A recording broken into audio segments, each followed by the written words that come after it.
जय माँ दुर्गा। माँ दुर्गा सभी का कल्याण करे। अर्थ दुर्गा सप्तशती। पहला अध्याय। मेधा ऋषि का राजा सूरत और समाधि को भगवती का महिमा बताते हुए कैटभ वध का प्रसंग सुनाना।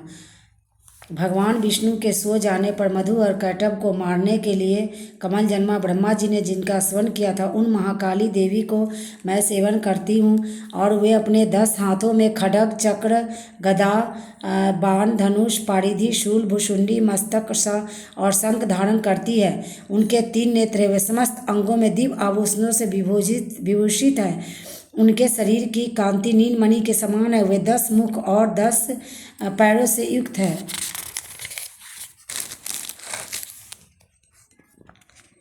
ओम चंडिका देवी को नमस्कार है। मार्कंडेय जी बोले, सूर्य के पुत्र सार्वनिक जो आठवें में मनु कहे जाते हैं, उनकी उत्पत्ति की कथा विस्तार पूर्वक कहता हूँ, सुनो। सूर्य कुमार महाभाग सर्वनी भगवती महामाया के अनुग्रह से जिस प्रकार मनमंत्र के स्वामी हुए, वही प्रसंग सुनाता हूँ। पूर्व काल की बात है। स्वरोचिष मनमंत्र में सूरत नाम के एक राजा थे जो चैत्र वर्ष में उत्पन्न हुए थे। उनका समस्त भूमंडल पर अधिकार था। वे प्रजा का अपने और से पुत्रों की भांति धर्मपूर्वक पालन करते थे। तो भी उस समय कोल विध्वंसी नाम के क्षत्रिय उनके शत्रु हो गए। राजा सूरत की दंड नीति बड़ी प्रबल थी। उनका शत्रुओं के साथ संग्राम हुआ। यद्यपि कोल विध्वंसी संख्या में कम थे, तो भी राजा सूरत युद्ध में उनसे परास्त हो गए। तब वे युद्ध भूमि से अपने नगर को लौट आए और केवल अपने देश का राजा होकर रहने लगे। समूची पृथ्वी से अब उनका अधिकार जाता रहा, किंतु वहाँ भी उन प्रबल शत्रुओं ने उस समय महाभाग राजा सूरत पर आक्रमण कर दिया।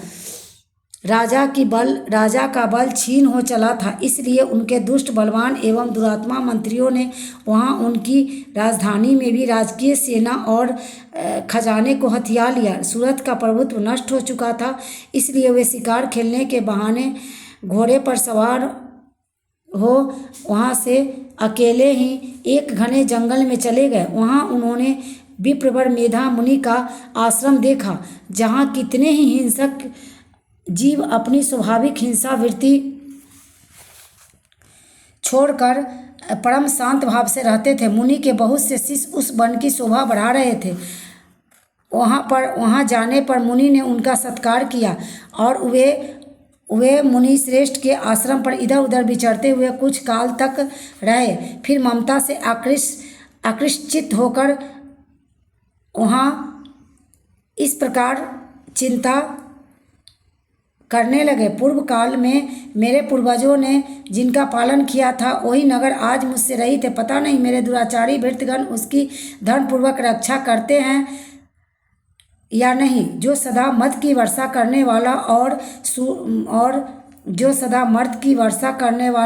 सूरवीर था, वह मेरा प्रधान हाथी अब शत्रुओं के अधीन होकर न जाने किन भोगों को भोगता होगा। जो लोग मेरी कृपा, धन और भोजन पाने से सदा मेरे पीछे पीछे चलते थे, वे निश्चय ही अब दूसरे राजाओं का अनुसरण करते होंगे। उन अव्ययी लोगों के द्वारा सदा खर्च होते रहने के कारण अत्यंत कष्ट से जमा किया हुआ मेरा वह खजाना खाली हो जाएगा। यह तथा और भी बातें राजा सूरत निरंतर सोचते रहते थे। एक दिन उन्होंने वहाँ विप्रवर मेघा के आश्रम के निकट एक वैश्य को देखा और पूछा, भाई तुम कौन हो? यहाँ तुम्हारे आने का क्या कारण है? तुम क्यों शोकग्रस्त और अणमने से दिखाई देते हो? राजा सूरत का यह प्रेम पूर्वक कहा हुआ वचन सुनकर वैश्य ने विनीत भाव से उन्हें प्रणाम करके कहा। वैश्य बोला, राजन, मैं धनियों के कुल में उत्पन्न एक वैश्य हूँ। मेरा नाम समाधि है। मेरे दुष्ट स्त्री पुत्रों ने धन के लोभ में मुझे घर से बाहर निकाल दिया। मैं इस समय धन, स्त्री और पुत्रों से वंचित हूँ। मेरे विश्वसनीय बंधुओं ने मेरा ही धन लेकर मुझे दूर कर दिया है, इसलिए दुखी होकर मैं वन में चला आया हूँ। यहाँ रहकर मैं इस बात को नहीं जानता कि मेरे पुत्रों की, स्त्री की और स्वजनों की कुशल है या नहीं। इस समय घर में वे कुशल से रहते हैं अथवा उन्हें कोई कष्ट है। वे मेरे पुत्र कैसे हैं? क्या वे सदाचारी हैं अथवा दुराचारी हो गए? राजा ने पूछा। जिन लोभी स्त्री पुत्र आदि ने धन के कारण तुम्हें घर से निकाल दिया, उनके प्रति तुम्हारे चित्त में इतना स्नेह बंधन क्यों है? वैश्य बोला, आप मेरे विषय में जैसा बातें करते हैं वे सब ठीक है, किंतु क्या करूं, मेरा मन निष्ठुरता नहीं धारण करता। जिन्होंने धन के लोभ में पड़कर पिता के प्रति स्नेह, पति के प्रति प्रेम तथा आत्मीय जन के प्रति अनुराग को तिलांजलि दे मुझे घर से निकाल दिया है, उन्हीं के प्रति मेरा हृदय में इतना स्नेह है।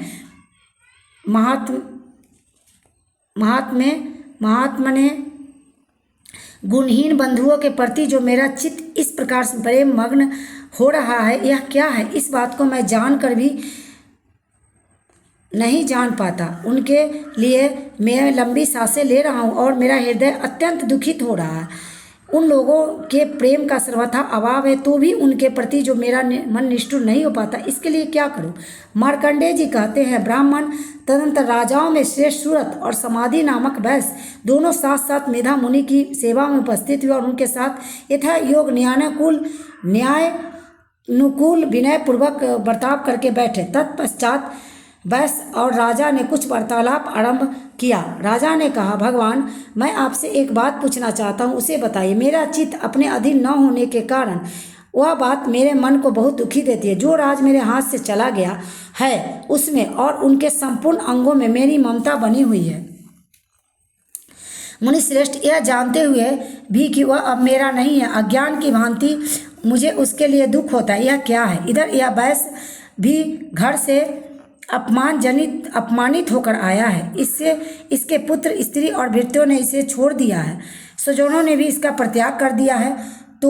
तो भी यह उनके प्रति अत्यंत हार्दिक स्नेह कर रखता है। इस प्रकार यह तथा मैं दोनों ही बहुत दुखी है। जिनमें प्रत्यक्ष दोष देखा गया है उस विषय के लिए भी हमारे मन में ममता जनित आकर्षक पैदा हो रहा है। महाभाग, हम दोनों समझदार हैं, तो भी हम में जो मोह पैदा हुआ है, यह क्या है? विवेक शून्य पुरुष की भांति मुझ में और इसमें भी यह मूर्ता प्रत्यक्ष दिखाई देती है। ऋषि बोले, महाभाग, विषय मार्ग का ज्ञान सब जीवों का है। इस प्रकार विषय भी सबके लिए अलग अलग है। कुछ प्राणी दिन में नहीं देखते और कुछ रात में नहीं देखते, तथा कुछ जीव ऐसे हैं जो दिन और रात्रि में बराबर देखते हैं। यह ठीक है कि मनुष्य समझदार होते हैं, किंतु केवल वे ही ऐसे नहीं होते। पशु पक्षी और मृग आदि सभी प्राणी समझदार होते हैं। मनुष्य को समझ भी वैसी होती है जैसे उन मृग और पक्षियों की होती है, तथा जैसे मनुष्य की होती है वैसे ही उन मृग पक्षी आदि की होती है। यह तथा अन्य बातें भी प्रायः दोनों में समान ही हैं। समझ होने पर भी इन पक्षियों को देखो, स्वयं भूखे से पीड़ित होते हुए भी मोह बस बच्चों की चोट में कितने चाव से अन्न के दाने डाल रहे हैं। नरश्रेष्ठ, क्या तुम नहीं देखते कि यह मनुष्य समझदार होते हुए भी लोभ बस अपने किए हुए उपकार का बदला पाने के लिए पुत्रों की अभिलाषा करते? यद्यपि उन सब में समझ की कमी है, तथापि वे संसार की स्थिति, जन्म मरण की परस्पर बनाए रखने वाले भगवती महामाया के प्रभाव द्वारा ममता में